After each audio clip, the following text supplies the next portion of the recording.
Seguimos en Aire de Campo y tenemos un bloque, pero muy interesante sobre lo que está pasando en el mundo, porque en la Argentina obviamente que pasan cosas, nos preocupan, nos ocupamos de todo esto, los productores agropecuarios, todo el ecosistema productivo está siempre muy atento a lo que pasa en nuestro país, porque hay muchas cosas políticas, otras económicas para tener en cuenta a la hora de tomar decisiones, pero también pasan cosas en el mundo.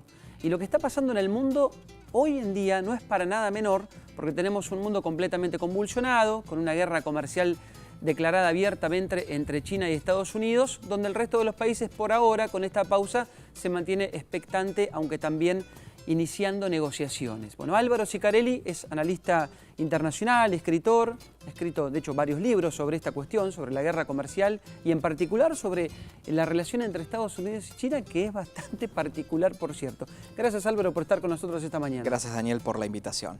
Y sí, efectivamente creo que ya estamos saliendo de un esquema de Guerra Fría y podríamos estar entrando en uno de paz caliente. ¿Sí? ¿Decís? Donde efectivamente la guerra comercial o las imposiciones arancelarias dejan de ser un instrumento meramente económico para transformarse ya en un instrumento de estrategia geopolítica.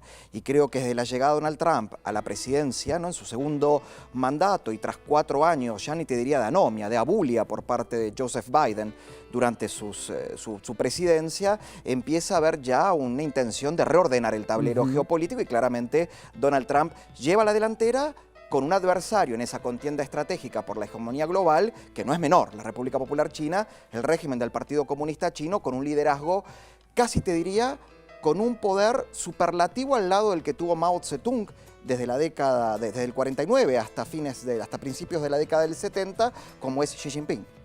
China no va a aflojar. No. Si algo está claro es que China, cuando inició Trump la guerra comercial con ellos, decidió que no va a dar un paso atrás. Eso está más que claro. Y de hecho, en las últimas horas he visto que en las redes sociales de las aplicaciones que hay en China, que son distintas a las que tenemos en Occidente, hay una suerte de nacionalismo renaciente, otra vez, donde incluso hasta se trata de evitar comprar, bueno, se habla de un boicot, de hecho, a los productos americanos. ¿China no va a dar un paso atrás? No, y te diría que estamos en presencia de el choque de dos formas de entender la estrategia. La forma clásica occidental, que yo siempre la refiero con el juego del ajedrez, sí, ¿no?, que es un juego de avances y de retrocesos y con la idea de capturar posiciones del adversario. Casi te diría una acción siempre ofensivo-defensiva, mientras que los no menos de 5.000 años de historia estratégica china la podemos referenciar con el milenario juego del Go, donde los chinos, primero con una paciencia y un tiempismo estratégico, buscan en primera instancia rodear al adversario, lo que se denomina el cerco estratégico, tomarles posiciones estratégicas más que capturarlo, más que dominarlo, ¿no?, que un poco siempre fue la visión estratégica propia del mundo occidental. Si hay algo que los caracteriza a los chinos es saber esperar. Y si uno mira el mapa de zonas de influencia chinas, va a encontrar que a China no le importa negociar con gobiernos netamente de corte izquierdista o nacionalista de izquierda o antiimperialistas o antinorteamericanos. Negocia y acuerda también con gobiernos de derecha. ¿Por qué? Porque a diferencia que quizás de los gobiernos occidentales que son de claro corte ideologizado, China entiende que el mundo ya corre por otro lado. Es distinto. De hecho, tuvo una reunión, por ejemplo, con Pedro Sánchez. Con Pedro Sánchez y lo ha tenido también con la cercanía con Europa. Pero digamos con los altos mandos de la Unión Europea, que son mayoritariamente del Partido Popular Europeo, que es una agrupación de partidos de centro-derecha. Lo hace también con partidos más de corte, ¿no?, de nacionalistas. Digo, sí. China no mira, China lo que ve es la oportunidad. ¿Y qué rol va a tener la Argentina ahí? Porque nosotros estamos en una situación compleja. Porque de hecho, lo que están mirando China y lo que están mirando Estados Unidos es qué hace cada uno de los países y qué posición toma. Porque después te facturan esa decisión. Y la Argentina tiene, por un lado, una negociación con el Fondo Monetario Internacional, donde Estados Unidos tiene un rol completamente protagónico. Y por otra parte tenemos un swap con China, que acabamos de renovar. O sea, tenemos una relación con los dos. ¿Está bien? Y que hace horas el secretario del Tesoro norteamericano ¿Estuvo le en la pide Argentina? Claro. a la Argentina para profundizar esta alianza, Sí. este alineamiento casi automático que tenemos con los Estados Unidos, el tratar de cancelar el swap para ahí empezar a ver una forma de relación especial Sí. en el campo económico con los Estados Unidos. Yo te reformularía la pregunta, te diría qué no puede hacer la A Argentina, ver. qué no puede tener no la puede Argentina. La Argentina lo que no puede tener es una política exterior errática y pensada al servicio de los intereses domésticos del gobierno, de este gobierno y de cualquier otro gobierno. Dicho esto, de otras palabras, no podemos tener una política exterior ideologizada que dé votos. Tenemos que tener una política exterior que está al servicio de los intereses nacionales. Yo soy discípulo de Carlos Escudé, creo en el realismo periférico y creo en la política exterior que por sobre todas las cosas piensa en el mediano y en el largo plazo. Bueno, pero Milei en eso fue bastante realista en el sentido de que en un momento, por ejemplo en campaña, criticó a China, pero después se sentó a conversar. Yo creo que lo apremió la realidad, ¿no? Claro. Y la necesidad que impone la realidad. Y me parece que eso es muy oportuno. ¿Qué entiendo yo? Argentina debería tener una política de pivoteo estratégico, ¿no? Lo que Henry Kissinger llamaba diplomacia triangular, ¿no?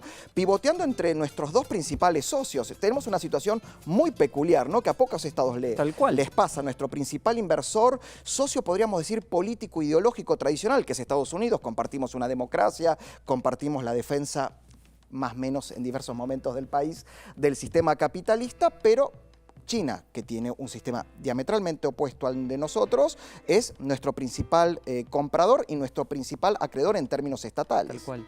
La última, Álvaro, el empresariado, la gente de los negocios, no te digo solamente del sector agropecuario, pero en el sector empresario argentino, ¿hay que mirar con mejores ojos a Estados Unidos o con mejores ojos a China? Yo creo que hay que mirar con mejores ojos a la integración global económica, ¿no? Yo creo que yo soy bastante defensor de ciertas posturas e ideas del presidente Donald Trump. Lo que no estoy a favor de esta idea de anteponer un proceso de globalización que es imparable y además que es centenario. La globalización no es de ahora, un fenómeno netamente del capitalismo. Te diría que varios siglos se viene manifestando con una idea de patriotismo que me parece hasta un poco, te diría, decimonónica, por lo cual creo que el empresario es el que tiene que seguir planteándole a los líderes políticos y a los decisores políticos que la economía muchas veces va ¿no? por otro carril que no es el de sus intereses de fronteras para adentro, que muchas veces es meramente ganar elecciones Claro. y retener el poder. Por lo cual espero que los grandes inversores, los grandes innovadores sigan marcando la línea que para mí es la acertada. Abrimos el juego. Álvaro, preguntarte, porque hay varios frentes que tiene Argentina en política exterior, bien lo marcabas vos, la guerra arancelaria, la relación Estados Unidos-China, cómo impacta en la Argentina, pero también hay un debate muy profundo dentro del Mercosur, donde Milei está jugando fuerte en ese sentido. ¿Qué va a pasar con el acuerdo de la Unión Europea-Mercosur? ¿Vos cómo definirías la política exterior del gobierno de Milei?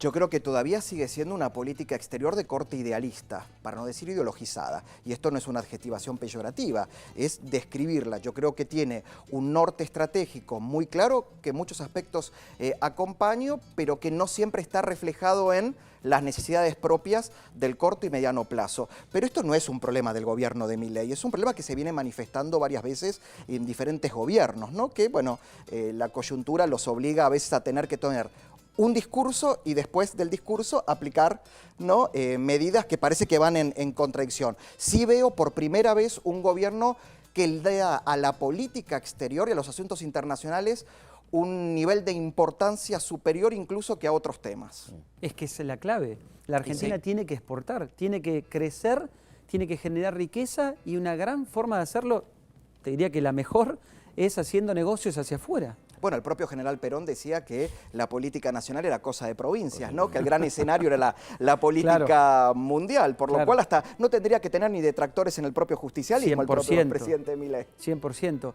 Álvaro, gracias por haber venido. No, por favor, el Un placer ha sido mío, gracias. Se viene el nuevo libro. Se viene el nuevo libro con una tesis que ya no sería tan simpática y basada en la trampa de Tucídides sobre qué pasaría si una de estas dos superpotencias da un paso ofensivo y de una forma o de otra y una escala multidominio entramos en una conflagración global. Ahora sí te hago la última en serio, porque me diste pie con eso. ¿La guerra comercial es una locura pensar que la guerra comercial puede escalar en una guerra de otro tipo, de otra índole? En realidad la guerra comercial debería ser lo que evite una conflagración como las conocemos. Gracias por la charla. A vos. Un placer.